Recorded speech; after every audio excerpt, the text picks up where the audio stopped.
Di sini kami akan menjelaskan materi tentang larutan elektrolit dan non-elektrolit. Berikut adalah kompetensi inti, kompetensi dasar, indikator, tujuan pembelajaran, dan peta konsep.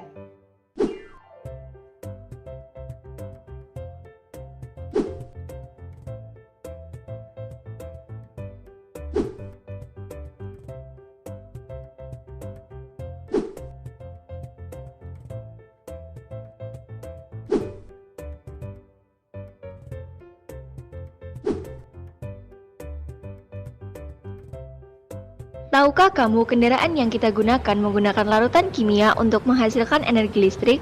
Misalnya, kendaraan roda 2 menggunakan aki basah untuk menghidupkan mesin. Aki basah merupakan larutan asam sulfat atau biasa kita sebut dengan H2SO4. Lalu bagaimana prinsip kerja dari aki basah sehingga kita bisa menggunakan kendaraan pada malam hari karena ada lampu penerangan yang dihasilkan dari aki tersebut? Untuk lebih jelas, simak materi berikut. Tahukah kamu apa itu larutan?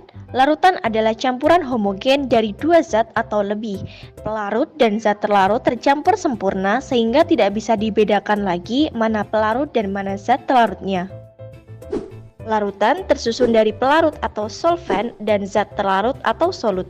Umumnya, zat pelarut adalah komponen yang paling banyak dalam larutan, sedangkan zat terlarut adalah komponen yang memiliki jumlah sedikit dalam sistem larutan. Berdasarkan daya hantar listriknya, larutan dibedakan menjadi dua, yaitu larutan elektrolit dan non-elektrolit. Perbedaan ini berdasarkan adanya daya hantar listrik pada larutan. Zat elektrolit dalam air akan terurai menjadi ion-ion, sedangkan zat non-elektrolit dalam pelarut air tidak terurai menjadi ion-ion. Menurut Svante August Arrhenius, larutan elektrolit bisa menghantarkan listrik karena mengandung ion-ion yang bergerak bebas. Ion-ion itulah yang menghantarkan listrik lewat larutannya. Sehingga larutan elektrolit merupakan larutan yang dapat menghantarkan arus listrik karena zatnya dapat terurai atau terionisasi menjadi ion. Kemudian ion-ionnya bergerak bebas sehingga dapat menghantarkan arus listrik. Larutan elektrolit dibagi menjadi dua, yaitu larutan elektrolit kuat dan elektrolit lemah. Larutan elektrolit kuat adalah larutan yang dapat menghantarkan arus listrik dengan baik. Zatnya terionisasi dengan sempurna, ditandai dengan panas searah, dan dinyatakan alfa sama dengan 1. Misalnya, H2SO4 menjadi 2H++ SO4 2-. Cirinya, jika diuji dengan alat penguji elektrolit, maka lampu menyala terang dan di sekitar elektroda timbul banyak gelembung gas. Ketika listrik dinyalakan, ion-ion yang mula-mula tersebar akan berubah arah. Anion atau ion negatif Cl- bergerak ke elektroda positif untuk melepaskan elektron, sedangkan kation atau ion positif H+ bergerak ke elektroda negatif untuk menerima elektron. Perhatikan, yang sebelah kanan adalah elektroda positif atau anoda karena terhubung dengan kutub positif dari sumber listrik. Sedangkan yang sebelah kiri adalah elektroda negatif atau katoda karena terhubung dengan kutub negatif.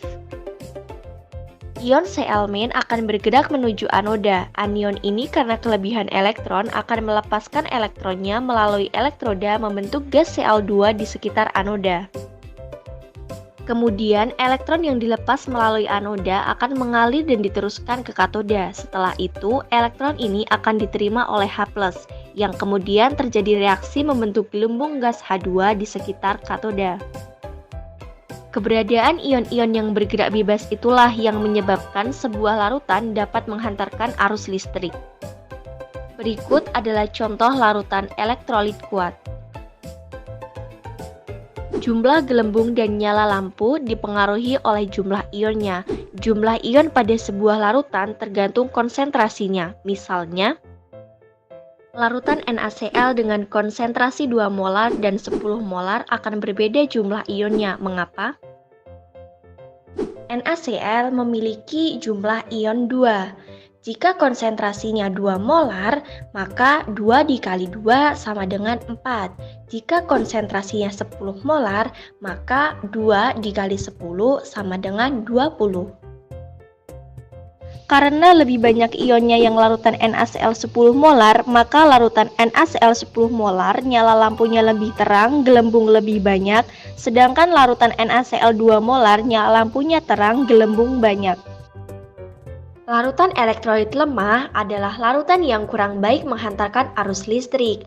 Zatnya terionisasi sebagian ditandai dengan panah bolak-balik dan dinyatakan alfa lebih dari 0 dan kurang dari 1. Misalnya CH3COOH menjadi CH3COO- plus H+. Dengan rumus derajat ionisasi yaitu alfa sama dengan jumlah zat yang mengion dibagi jumlah zat mula-mula. Memiliki ciri jika diuji dengan alat penguji elektrolit terdapat dua kemungkinan, yaitu yang pertama lampu menyala redup dan gelembung sedikit atau lampu mati dan gelembung sedikit. Berikut contoh larutan elektrolit lemah. Larutan non-elektrolit adalah larutan yang tidak dapat menghantarkan arus listrik karena zatnya tidak terurai dalam air dan dinyatakan alfa sama dengan 0. Misalnya C6H12O6 menjadi C6H12O6. Mengapa larutan gula tidak dapat menghantarkan arus listrik? Karena zatnya tidak ada yang terion atau tetap dalam bentuk molekul sehingga tidak ada ion yang bergerak bebas. Oleh karena itu, tidak adanya ion yang bergerak bebas sehingga larutannya tidak dapat menghantarkan arus listrik. Cirinya, jika diuji dengan alat penguji elektrolit, lampu tidak menyala dan di sekitar elektroda tidak ada gelembung gas. Berikut adalah contoh dari larutan non-elektrolit.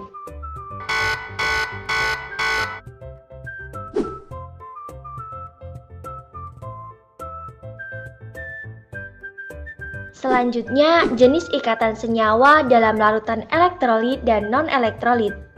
Senyawa ion merupakan senyawa yang dibentuk dari ikatan ion. Contohnya, natrium klorida, natrium hidroksida, kalium klorida, dan kalium hidroksida. Senyawa ion dalam bentuk padatan tidak dapat menghantarkan arus listrik sebab ion-ionnya tidak bergerak bebas. Sedangkan senyawa ion dalam bentuk lelehan dapat menghantarkan listrik sebab ion-ionnya dapat bergerak relatif lebih bebas dibandingkan ion-ion dalam zat padat. Kemudian, senyawa ion dalam bentuk larutan dapat menghantarkan listrik sebab ion-ionnya dapat bergerak bebas.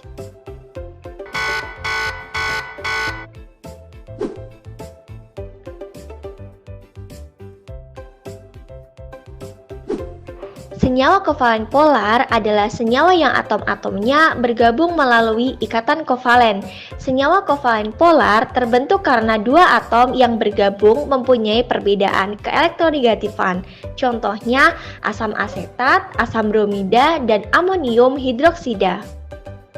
Senyawa kovalen polar dalam bentuk larutan dapat menghantarkan listrik karena dapat terurai menjadi ion-ion yang dapat bergerak bebas. Terakhir, senyawa kovalen nonpolar. Senyawa ini dalam air tidak dapat terionisasi menjadi ion-ion sehingga tidak dapat menghantarkan listrik. Contohnya gula pasir, urea, glukosa, dan lain-lain. Next, reaksi ionisasi. Reaksi ionisasi adalah reaksi terurainya zat dalam pelarut. Misalnya, saya memiliki larutan NaCl yang dilarutkan ke dalam air, maka akan terurai menjadi Na+ plus Cl-. Untuk mempermudah dalam membuat reaksi ionisasi, kita dapat menghafalkan beberapa ion-ion pada tabel ini. Untuk golongan 1A, semua bermuatan +1, H juga umumnya bermuatan +1, akan tetapi ada juga yang bermuatan -1. Kemudian untuk golongan 2A, semua bermuatan +2 dan untuk golongan 3A bermuatan +3. Untuk yang bermuatan -1, -2, -3 dapat dilihat sebagai berikut. Supaya lebih jelas, perhatikan contohnya ya. Contoh pertama, H2SO4 akan terurai menjadi, kita lihat pada tabel, H bermuatan +1, kemudian SO4 bermuatan -2. Kemudian kita setarakan kanan dan kirinya. H kiri ada 2, sedangkan H kanan ada 1. Sehingga kita perlu menyetarakan dengan menuliskan koefisiennya menjadi 2. SO4 kiri ada 1, SO4 kanan ada 1, maka semuanya sudah setara. Next, K2SO4 terurai menjadi Kita lihat pada tabel, K merupakan golongan 1A yang bermuatan plus 1. Kemudian SO4 jika kita lihat pada tabel bermuatan minus 2. Kemudian kita setarakan kanan dan kirinya. K kiri ada 2, sedangkan di sebelah kanan ada 1. Sehingga kita perlu menyetarakan dengan menuliskan koefisiennya menjadi 2. SO4 kiri ada 1, SO4 kanan ada 1, sehingga semuanya sudah setara. Contoh terakhir, AlOH3 akan terurai menjadi, kita lihat pada tabel, Al bermuatan plus 3, kemudian OH bermuatan minus 1, kemudian kita setarakan kanan dan kirinya. Al kiri ada 1, Al kanan ada 1, OH kiri ada 3, sedangkan OH kanan ada 1, sehingga kita perlu menyetarakan dengan menuliskan koefisiennya menjadi 3, maka semuanya sudah setara. Dapat disimpulkan bahwa berdasarkan daya hantar listriknya, larutan dibedakan menjadi dua, yaitu larutan elektrolit yang dapat menghantarkan listrik dan larutan non-elektrolit yang tidak dapat menghantarkan arus listrik. Larutan elektrolit dibagi menjadi dua, yaitu larutan elektrolit kuat, misalnya asam sulfat, dan larutan elektrolit lemah, misalnya asam asetat. Sedangkan larutan non-elektrolit misalnya gula. Terima kasih sudah menyimak materi larutan elektrolit dan non-elektrolit. Semoga bermanfaat ya. Sampai jumpa.